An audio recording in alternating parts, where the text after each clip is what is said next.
ભાવનગર શહેરમાં દિવસનું તાપમાન વધુ 1.4 ડિગ્રી વધીને 33 ડિગ્રીએ પહોંચી જતા બપોરે ઉનાળાના આરંભ જેવી ગરમીનો અનુભવ થયો હતો, જ્યારે રાત્રે હળવી ઠંડી સાથે ભાવેણા વાસીઓએ બેવડી ઋતુ અનુભવાઈ હતી।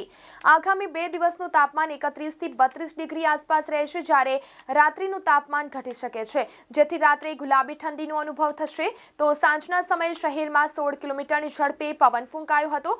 હવામાં ભેજનું પ્રમાણ સાંજના સમયે ઘટી ગયું હતું। ફેબ્રુઆરીના પ્રથમ સપ્તાહમાં ભાવનગરમાં બેવડી ઋતુનો અનુભવ થઈ રહ્યો છે। ભાવનગર શહેરમાં મહત્તમ તાપમાન 31.6 ડિગ્રી સેન્ટીગ્રેડ નોંધાયું હતું। તે વધુ 1.4 ડિગ્રી સેન્ટીગ્રેડ વધીને 33 ડિગ્રી સેન્ટીગ્રેડ થઈ જતા બપોરના સમયે લોકોએ ઉનાળા જેવી ગરમી અનુભવી હતી અને તેમજ ઘરમાં પંખા અને એસી શરૂ થઈ ગયા છે। ભાવનગર શહેરમાં 24 કલાક અગાઉ 17.2 ડિગ્રી સેન્ટીગ્રેડ હતું, તે 1.6 ડિગ્રી વધી 18.8 ડિગ્રી સેન્ટીગ્રેડ થઈ ગયું છે। કે રાત્રિના સમય અને વહેલી સવારે હજી ગુલાબી ઠંડીનો અનુભવ થાય છે।